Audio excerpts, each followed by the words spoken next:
Welcome to the Killer Innovation Show, the longest continuously produced podcast in history. Each week, Phil McKinney brings you the insights and strategies to amplify your creativity and innovation skills. Here's your host, Phil McKinney. Hello and welcome. I'm Phil McKinney. This week, we are reaching deep into the archive and bringing you one of our most downloaded shows. Enjoy.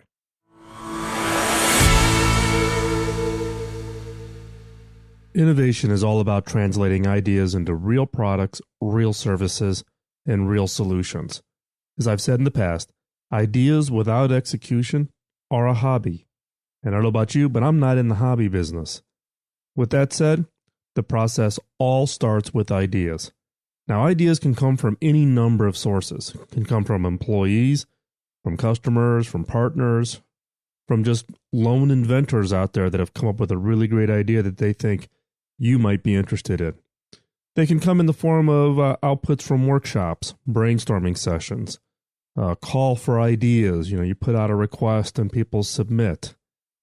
The question is how do you manage your ideas?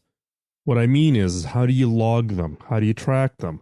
How do you rank them relative to all the other ideas that are in your funnel?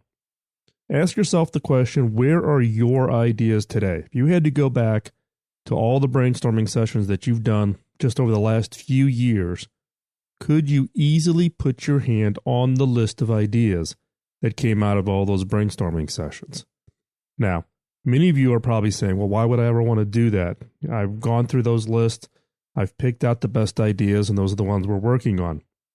Ideas have value over time. Now, I've seen some organizations use things like spreadsheets, wrote a little Access database, some kind of a Word document or a Google Doc, store them in the cloud, but they're scattered out all over the place, and they're actually scattered across all the different people within your organization. Now, if you truly believe that ideas are the currency of the economy, then you need to manage your ideas as a valued asset. You can't treat them just as scrap pieces of paper or post-it notes stuck next to your monitor. You need to treat them like a valuable asset. So, what's needed in a good idea management system? 1. Idea capture and tracking. Sounds simple. You need an easy way to put ideas into the system, track them over time, evaluate them, and link them to possibly being part of other ideas that grow into being something of significance. That idea capture needs to be able to be done by people, let's say, on your innovation team, but it should be open to other people within your organization to easily submit an idea that gets into the idea management system. That way you've got one place to look, one place where all of your assets, this very valuable asset of ideas, is now sitting. Once you have that idea capture in place, now you can use this tool to do idea evaluation.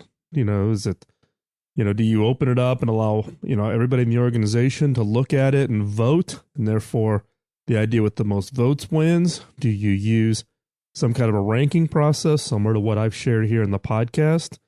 Asking the 5 key questions and asking people to rank each idea against the questions. Do you crowdsource the feedback, just asking for people to post comments, and then the ones that get the most discussion going or ideas that you look at? You need some form of an idea evaluation tool as part of this.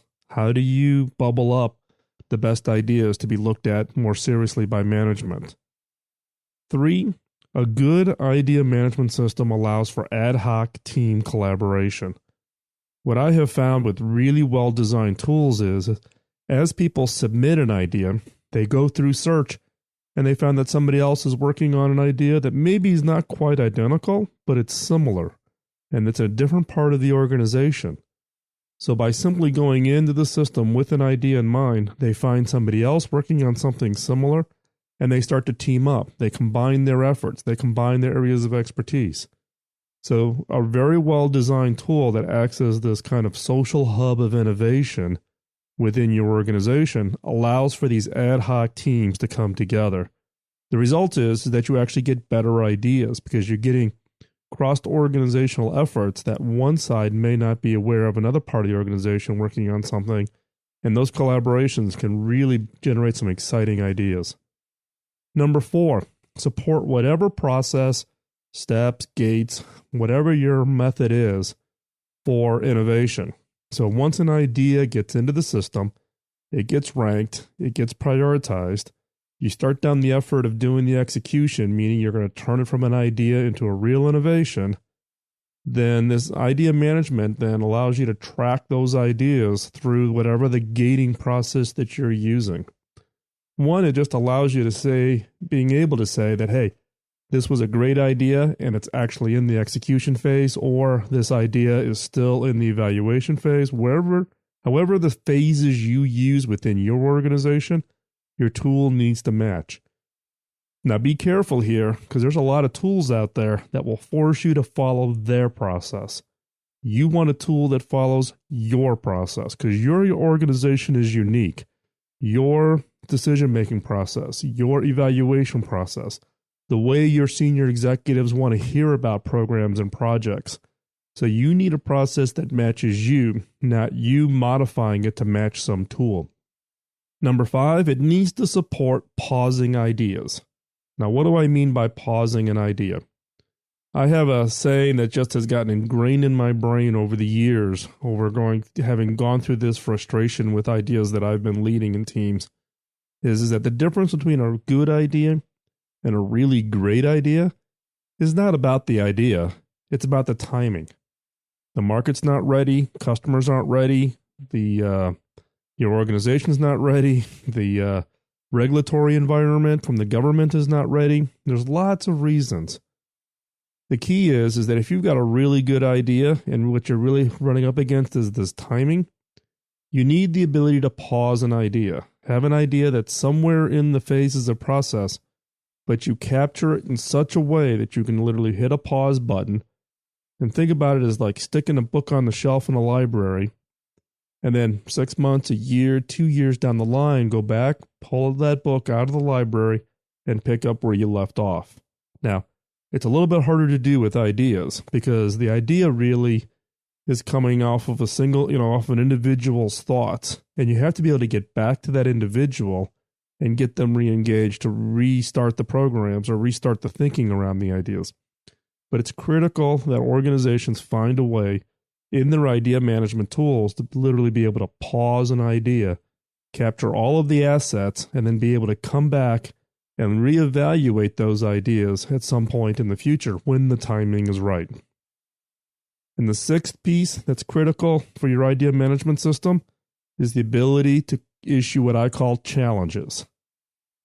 Now, if you just sit back and let employees or whoever submit ideas into your idea management tool set, you're basically running your idea management process as if it was an electronic version of a suggestion box. And what you're going to find is that a lot of those ideas then just become incremental. If you really want breakthrough ideas, you need to issue challenges.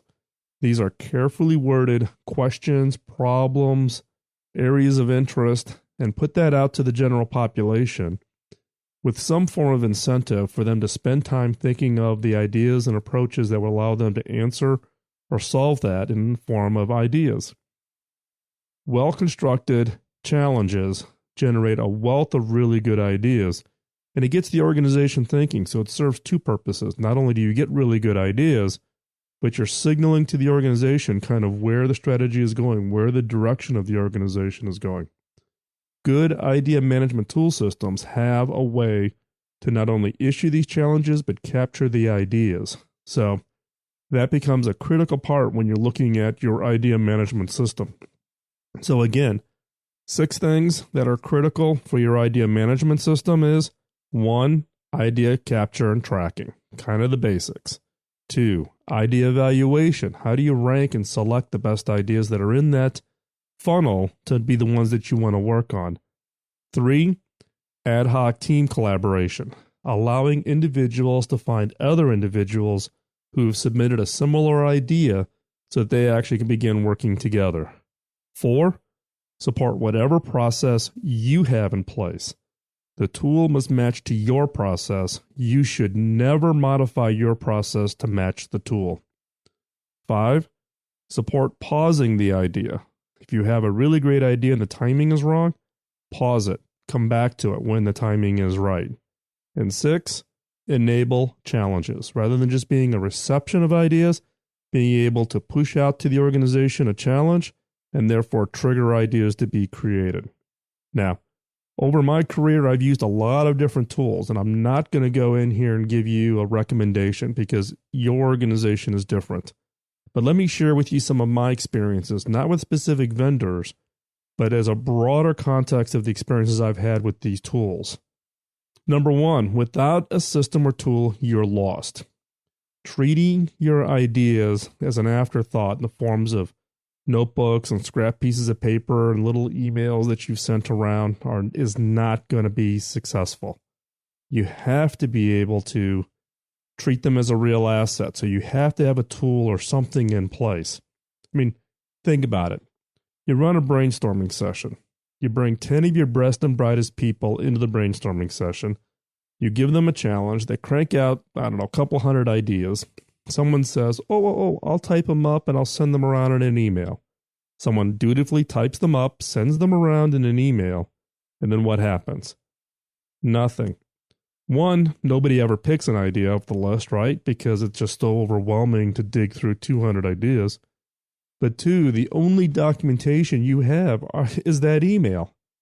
There's no system to take those ideas, put it in, and publish it out to people to get their views or opinions on it. Right?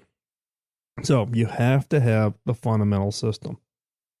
Number 2, one of the things I learned in my experiences is don't restrict access to the tool. Open it up to 100% of your organization. When I was running the Innovation Program Office at HP, we actually opened up the tool, what we called the HP Garage, to all 320,000 employees of HP to be able to come in, submit ideas, and see all of the ideas that were in the innovation funnel. Now, some organizations will totally freak out at that idea, because what happens if someone leaks it, or what happens if information gets out on things that we're working on? You have to get to the point where you trust your employees. And what I have found is the risk of a leak versus the value of including 100% of the employees in the innovation pipeline was critical. So don't restrict. 3rd, promote your tool constantly and consistently. Every talk in front of employees, every time you're out meeting with anybody, tell them about the tool, send them the URL so they can submit their own ideas. To get people to engage on the tool, looking at ideas and providing their feedback. You just can't do this as a one-time blast email and then wait for the employees and everybody to submit their ideas.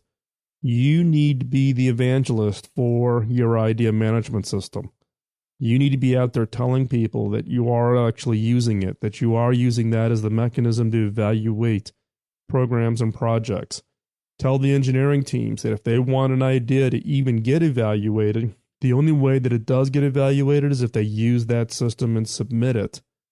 And that'll start training people that this becomes the mechanism by which ideas are then managed and tracked within your organization. So you need to be willing to promote constantly and consistently. And the other point that I would strongly recommend from my experiences is close the loop with the idea submitters.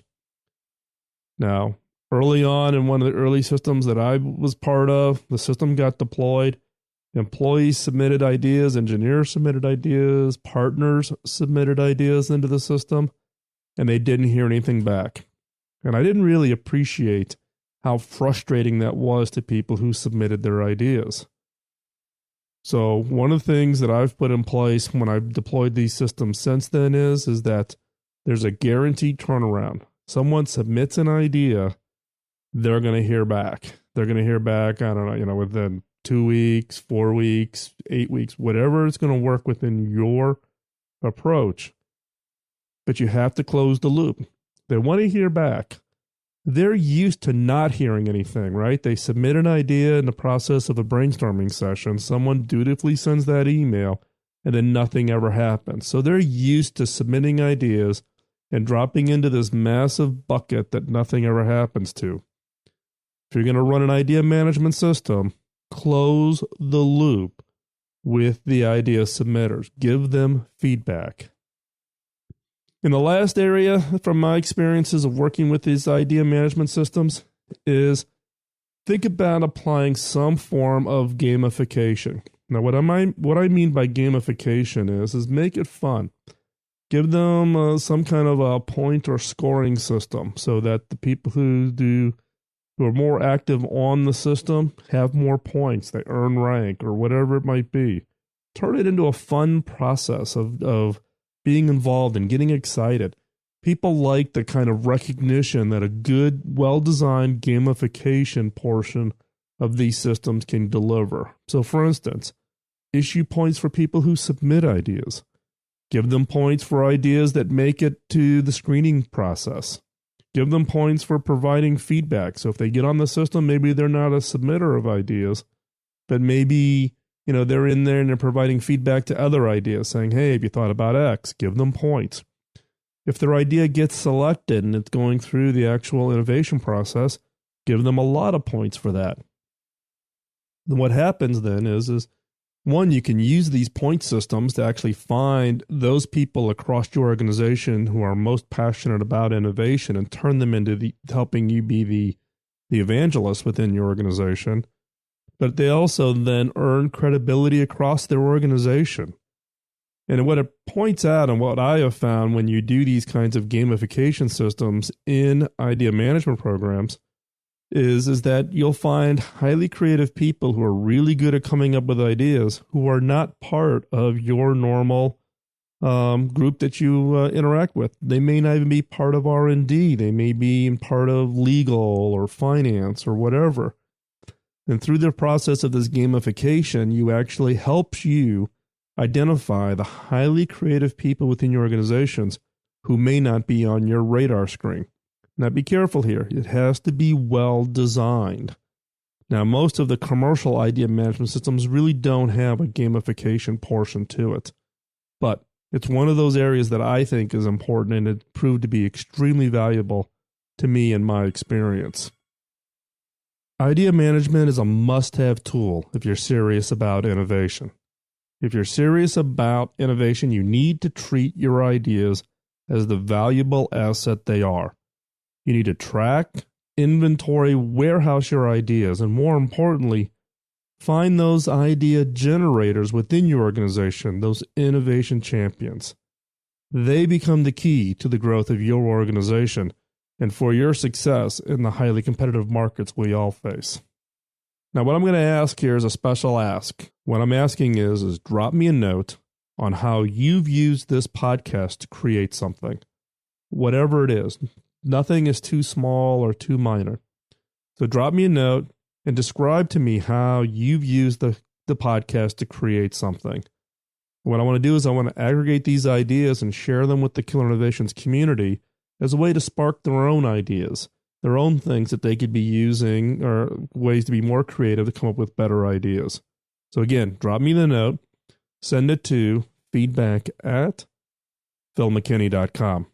And again, thanks for the time for listening, and we'll talk to you real soon. Bye-bye.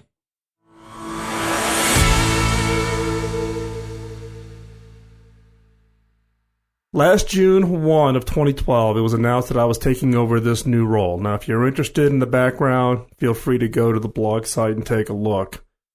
But coming in June 1, what I did was I set out a 100-day plan, looking at the current organization and truly trying to understand what makes it tick.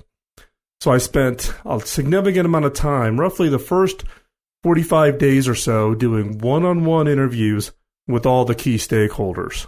That's meant the senior staff within the organization, key participants outside, and industry experts. And I basically asked them 4 questions. And this is the questions that I asked as part of my learning process.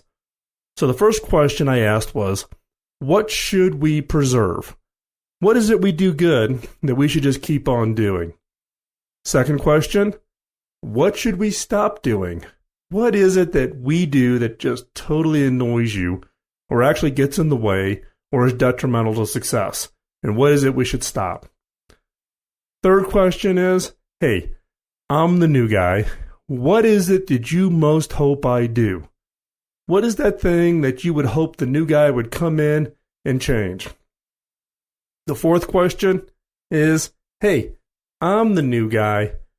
What do you hope I not do? What is your one fear that I won't do coming in as the new guy? Now, what's interesting about that last question is that when I talk to all of the employees within this organization, 95% of the employees gave me the exact same answer. And that is their biggest fear is that the new CEO would come in and not change anything. That it would just keep the status quo. The employees don't have their head stuck in the sand. They got the fact that for the organization to be successful going forward, things fundamentally had to change. And they were hoping that whoever came in as the new CEO, that they would not be afraid to upset the apple cart and really take a look at the entire organization top to bottom. Now, based on this charter of change, which I felt I got both from the employee base but also the board of directors, first thing I wanted to do is really understand what made up the core attributes. What makes the organization the organization? Now, what I found was a little surprising. Now, you could argue that there are some core attributes, that there are certain policies and procedures. But in my assessment is that the core attributes were either inherently done by accident or worse, non-existent. Now, this actually created a great opportunity because I could build the core attributes up from scratch. So how do you do that? Well, first of all, the key there is you got to help everyone understand why core attributes are so important. Now, there's a previous podcast, and there's also a blog post on this that is from last year that you can go out and check, and I'll link to it in the show notes. The first thing out of the gate was collect up a list of words that either describe what the organization is, or in this case, more importantly, what is it the team wants the organization to become? When there's no core attributes that exist, this is an excellent opportunity to participate in the process of defining an organization that you want to work with, that you want to be a part of, that you want to contribute to. So we collected up all these words. Now, keep in mind, core attributes articulate what you stand for. They explain why you do business the way you do. When all else fails, organizations need to be able to fall back on a set of core attributes that drive everything from decision-making to priorities to how teams interact with each other and how we get viewed outside in the marketplace. So, what were the core attributes that we came up with as part of this new organization? Well, I'm going to run through the list here relatively quickly just to give you a feel, but these are not what I would call core attributes that apply to every organization. Core attributes need to be personal. They need to mean something to your organization. So, the core attributes that we came up with include, we are passionate. We need to have passion. As I've said in the past, if you're going to play in the innovation game, what I hire for is passion. I can teach technical skills. I can teach how to be more innovative. I can teach an innovation funnel process. What I cannot teach is I can't teach passion. Core, fundamental, people in the organization, the entire organization needs to be passionate about what it is they do. Second, we think big and bold. We are an R&D organization. We get funded by outside corporations that are in the industry to develop and invent what's going to be the next big product or service. We get paid to think big and bold. This attribute I put in place specifically to challenge the organization to get out of the rut of kind of the incremental next innovation that inherently describes any industry. We need to think big and bold. Third, we are fast and agile. When I went back and I looked through all my notes on the 4 questions that I asked all the stakeholders, one of the key complaints about the organization was it was slow and it was fixed. Not a lot of flexibility to do new and different things or to do it a different way. So this is a core attribute to challenge this process or this perception of the organization from the stakeholders. We need to be fast and agile. Fourth is we are a team. We're small. We're not that large of an organization. The only way to success is not about individuals, but about team. Next is we classified an attribute around what we call unlocking individual potential.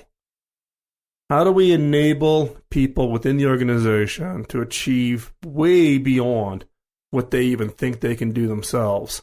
How do we challenge individuals? How do we put together development programs? How do we create an environment where people go far beyond contributing to the success of the organization, far beyond anything they would have thought they could do? The next one, we lead by example. When I went back again and looked at my notes from the 4 questions I asked all the stakeholders, one of the key attributes of this organization was its honesty and integrity. I got constant praise and constant accolades about the honesty and integrity of the organization down to each individual within the organization. And we defined this as really being the anchor, the cornerstone, the key to our organization. And in this case, we say that we lead by example. We're going to set the bar on how we interact with each other, how do we interact with people in the industry, and how we interact with people outside the industry. We lead by example, and core to that is our honesty and integrity.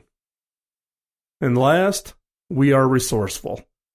We are a small organization, so it's key for us to deliver ideas and innovations in R&D far beyond our size and scale.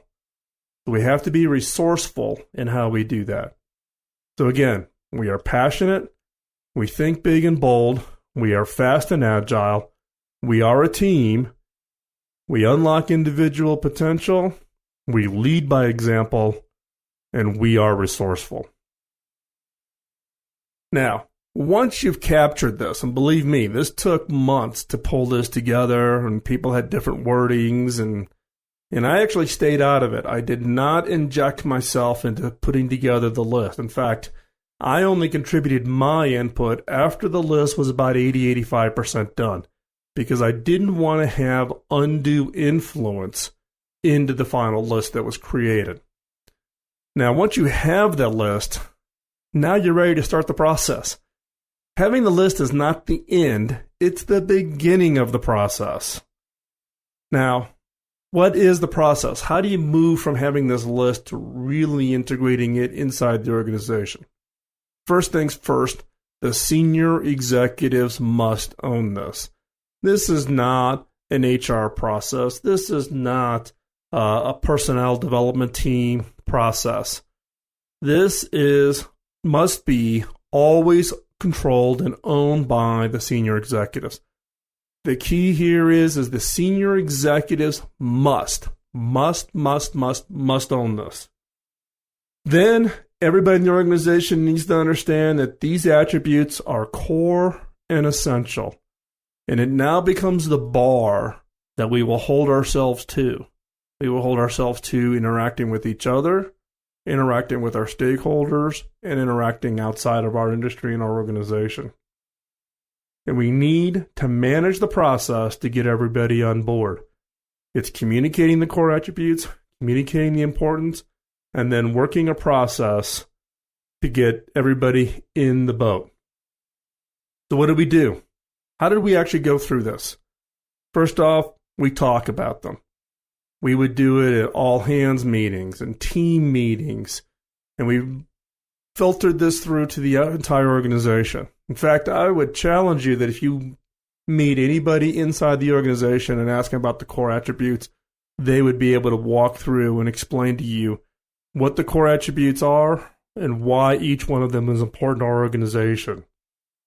Now, rather than just telling people these were the core attributes, what we did is the initial list, and there's been some tweaking to it. We published that and then invited people to come in as part of group sessions and come up with ideas on, did they like that particular core attribute?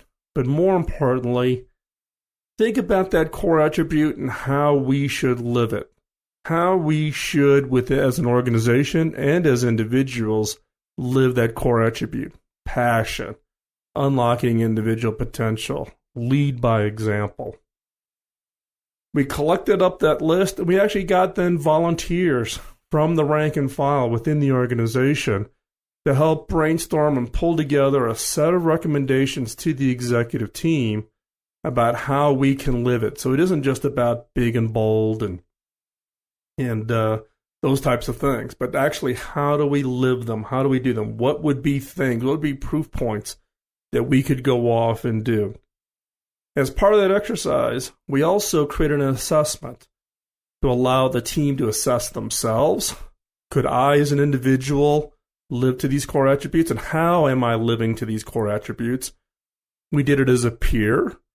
So people at the same level got assessed by their peers around those core attributes, and we did it as a team globally. It was a real eye-opener for everybody in the organization, where people recognized that they were already living a number of these core attributes, and there were some core attributes that they, maybe wasn't a negative that they weren't doing them, they just hadn't really applied and really thought about them. And out of that, we got an extreme positive feedback response around those assessments, which allowed people then to think about what are the things they were going to do personally over the next 6 to 9 months to really live out these core attributes. The other thing we've done is we've changed our hiring process.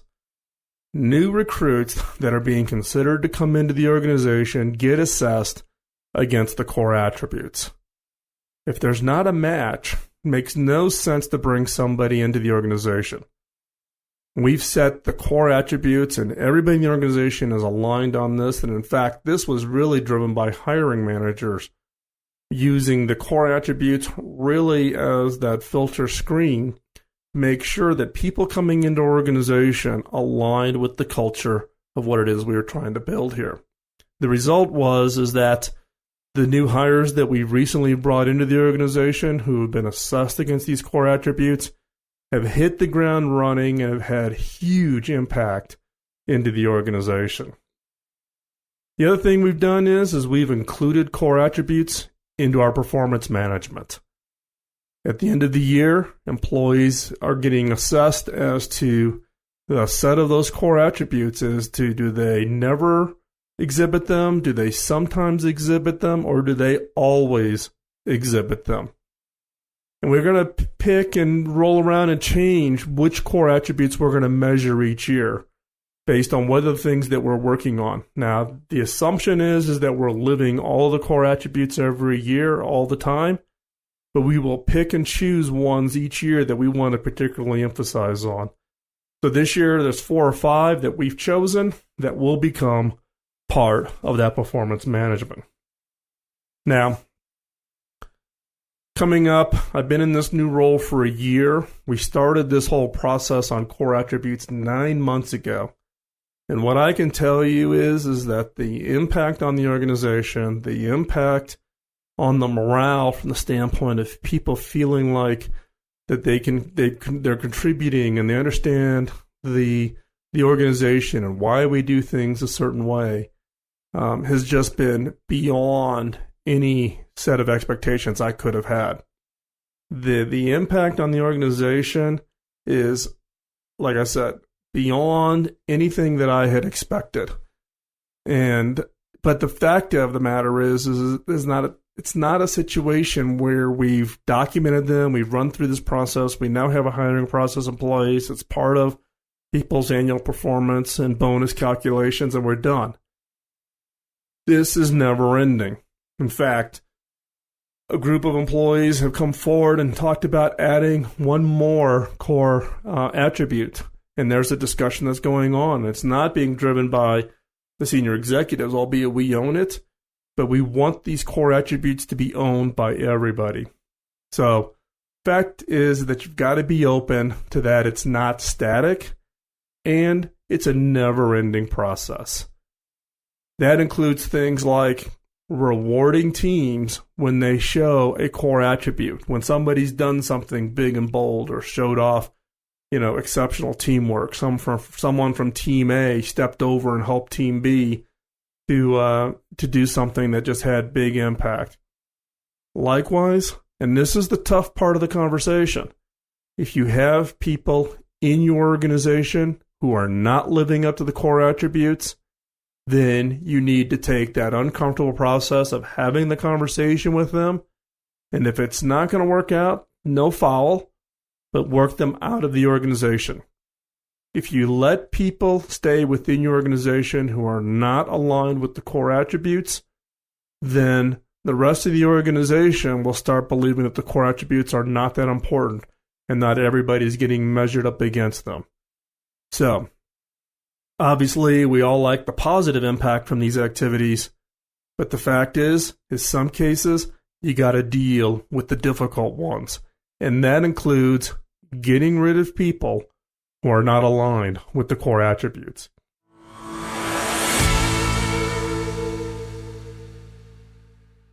Again, one favor I would ask is help spread the word of the show. Let other people know about this content. If there was something in today's episode that you found very useful, share it with somebody. You can grab the link at the bottom of the show notes over at killerinnovations.com. Just right-click it, copy the URL, and you can forward the URL to any and everybody. That's the direct URL to the audio file. So they don't need to go to a web page or anything like that. They can literally get the audio file directly. And that's an easy way for you to share that content with other people. So, and again, it helps us meet the objective of spreading the word and me satisfying the direction that I got from my mentor, which is I can't pay back all the work he did in my career. I can only pay it forward. And my way of paying it forward is having worked in producing this content now for over 17 years and making that content freely available to any and all who might find it beneficial and insightful as you are working on your own journey around innovation and creativity. And with that, we will talk to you next week. Bye-bye. Podcasting nonstop since 2005, this has been the Killer Innovation Show on the Innovators Network.